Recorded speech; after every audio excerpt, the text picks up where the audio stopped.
young women in such extraordinary privilege, but yet they are grounded, and that's a tribute to you. It can be done. It can be done. So tell us a bit about best day. What's the day that you remember the most? Best day. Best day always involved kids of some kind. I mean, you guys know me. I mean, kids walk into a room in a line. I don't even see y'all. I see the kids. And we tried to fill the house up with kids because part of me was still thinking about the kids that I knew that were left behind. You know, because one thing my mother always said when people would say, well, how did you raise such great kids? She would say, there are millions of Michelle and Barack Obamas all over these communities. They ain't special, that's not new, that's who we are. And I always knew that. So I thought about the kids. Who were the kids that were outside of those gates of that White House who never could see themselves inside of it?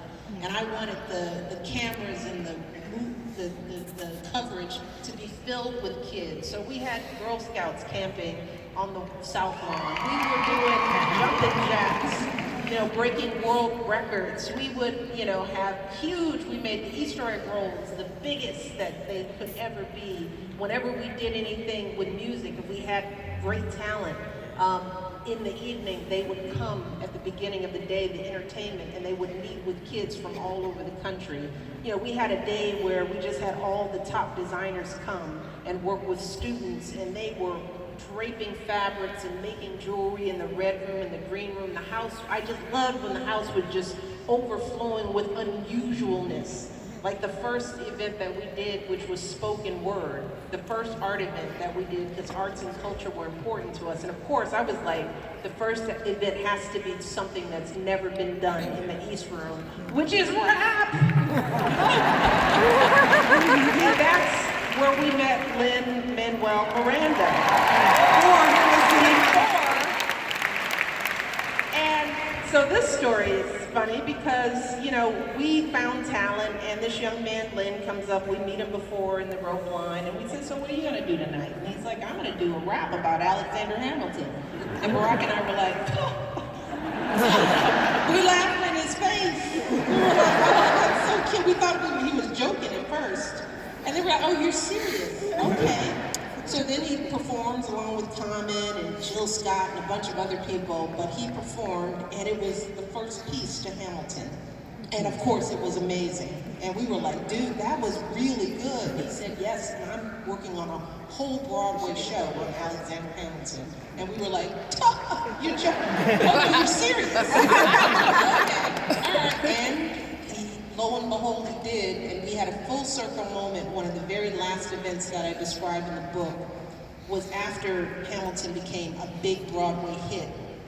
The entire original cast agreed to come back to the White House for a full day of working with young kids all throughout the house. They were doing lyric writing and production, and kids from all over the country. Every cast member, every musician, they came to the White House and they worked. They worked with these kids, and to hear music and sound coming out of all these grand rooms. And then in the end, they did almost a full performance. The cast was dressed in their normal clothes, but they basically did Hamilton for this room of kids in the East Room. And it was one of the most touching scenes to see this cast of all colors singing beneath the portraits of Martha and George Washington to the first black president in a room full of kids from all backgrounds and all walks of life.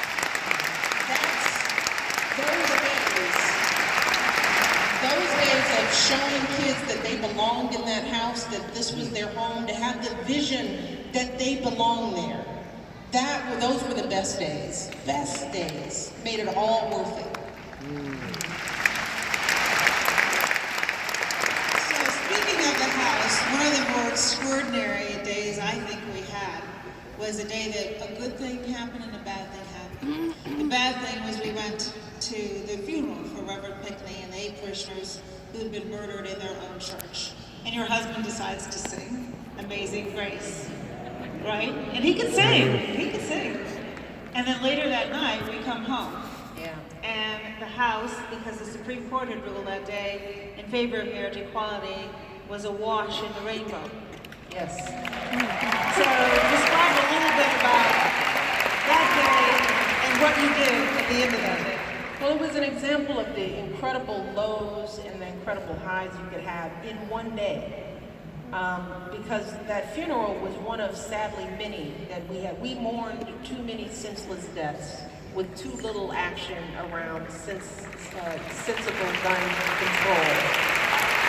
And, you know, we talked about some of the highs in the White House, and the lows were, you know, holding the hand of a mother that had just lost their child and trying to find something of comfort to say. And when we would go to these funerals, we would meet with every single family of the victim, and we would spend time, and we would listen, and we would hold and cry with them, and it took everything out of you, and even more so when you knew that Congress wasn't going to act. So those days were depleting. So we had just come back from that funeral, sat down, we're having dinner, and you see on the television that there's slowly a mass gathering happening on the north side of the White House, which is the public side, because the house is lit up, because the Supreme Court had just handed down that decision. And people were coming, throngs of people were coming to see the house and to celebrate, and we could see it on TV. But because of the bomb-proof and bulletproof glass of all the windows, you really can't hear outside. So here we're sitting in the house that is the center of everything major, this excitement going on. And I thought to myself, we just had this horrible thing. I need some joy. I mean, it's not enough for me to be in this house watching things happen. I want to experience it. I want to be out there with everyone. So I had to get some takers. And getting out of our house, as I learned, isn't that easy. Not when you're not being allowed to go out and people aren't ready for you to go out, which is generally how we went out. There were messages and gates opened and things closed and cars lined up and officials. That's us just going to take the dogs for a walk, you know?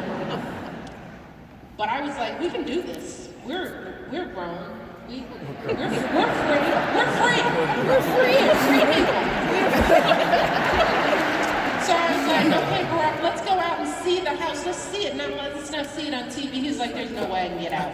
He was out. He tapped out, went and read some briefs. I was like, I went to Sasha's room. I was like, you want to go outside and see the lights? And she's like, no, I'm watching SpongeBob or something like that. She had her priorities in order. Aaliyah was my only taker. She's like, I'm game, Mom. Okay, all right, I had a taker. But I had no plan other than that. So when you walk out the door of the residence, there's always a Secret Service agent on post. Not to keep us in, but to keep people from coming up and trying to kill us in the night, which is also something about the Secret Service. Their presence, it's always like, you could die at any minute, and they're there to make sure you don't. So it's always a little ambivalent feeling to see them. So we walk out, and we start on him because it's evening, and we're usually not walking out. So he's got this look like, what are you doing? But he can't say it because it's our house. So there's a little standoff going on right outside the door. And I'm thinking to Malia, I said, don't look him in the eye. You know, because he's waiting to have us say, we're going to do this. And it's like, don't say anything to him, just don't look. So we're pressing the elevator, but the elevator's not coming fast enough, and he starts talking into his wrist, which lets you know he's notifying others. And I was like, let's just go down the stairs. Just go now. Okay, we're going. And we go slowly, and then he starts following us, and I'm like, run, go faster. She's going faster, but he's going faster. And he's talking into his wrist. They're on the move. And then there's an usher on call who's in charge of the house, and Claire, she's a really nice young woman, and she's like, ma'am, you start hearing the ma'am, and I'm like, just pretend like you don't hear it. Just keep going. So we get down to the first floor, in the north portico, that front door, there's a doorway. It's our front door-ish. And I go to the door, and I've never tried to go out that door on my own. Never have I ever. But I reached for it, and I pulled, and it was locked. And I was like, they locked the doors. By then, there are 3 Secret Service agents, Claire, a uniformed guy, all standing behind us. We're not talking to them, and they don't really know whether they should talk to us. But they're standing ready for something to happen, and I'm pulling on the door, and I was like, damn it! I was like, open the door, somebody open this door, open the door, we want to get out, we want to see the lights. And Claire's like, well, ma'am, if you walk out that door, there are thousands of cameras all over the world pointed on that door, and they're gonna see you. And I looked down, and I didn't have makeup on, I had cut off shorts, I had a ripped up shirt. I was at home, you know. Malia looked a mess, and I was like, you have a point, Claire. So then I had to turn slowly and say, Claire, I wanna go outside. And you have to help us. It's been 10 minutes. You can't tell me that we can't go. You need to find a way to get me and my daughter outside. We want to see the lights. We need your help. Okay, ma'am. And so we go through some basement and down some corridor. Literally, it took 15 minutes to go out some side door. It was sort of like where the purple lights were when we came out. The people didn't really see us. We just tried to blend in, and we stood off to the side, me and Malia, and I just gave her a hug. We had finally, after 15 minutes of trying, got out of our house to see the lights.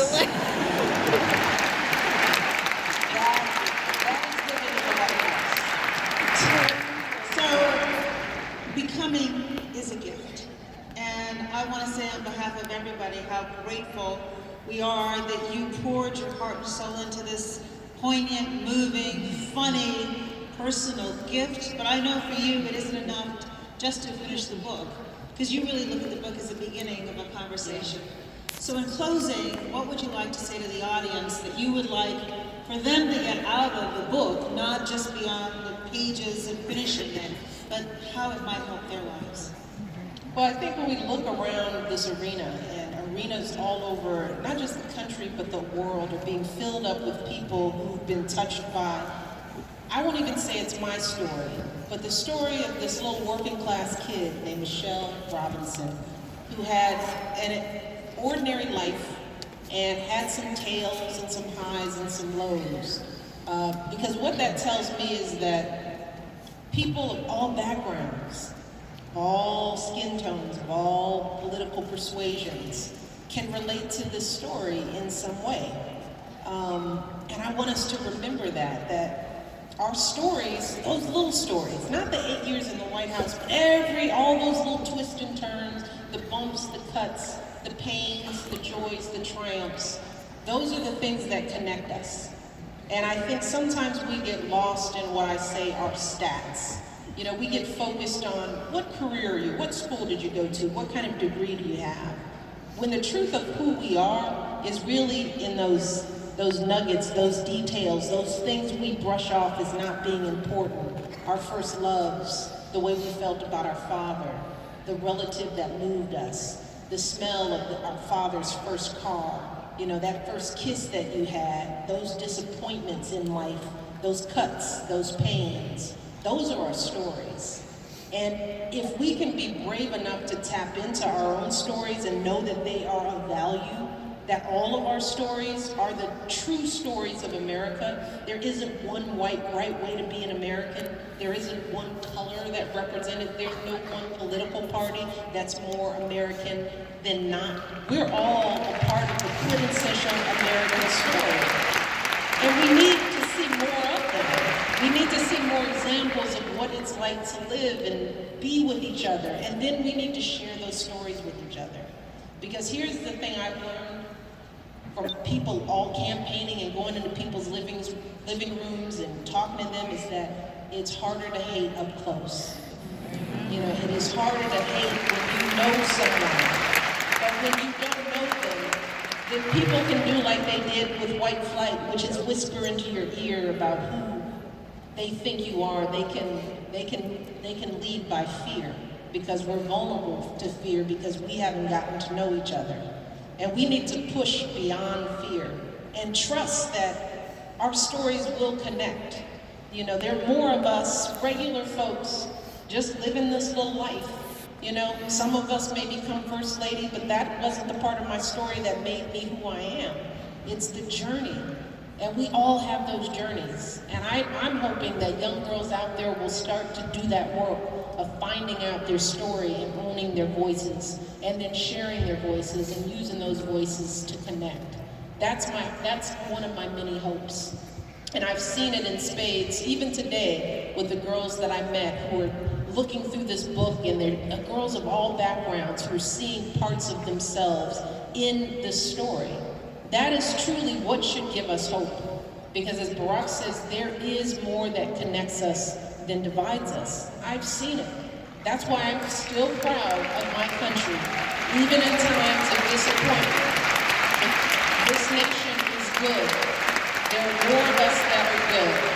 And I just hope that people see that.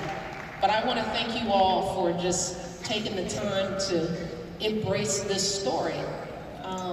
And having the patience to spend this kind of time just listening to this. We should be hopeful. I know I am. Thank you, guys. Thank you, Michelle.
All right, yeah.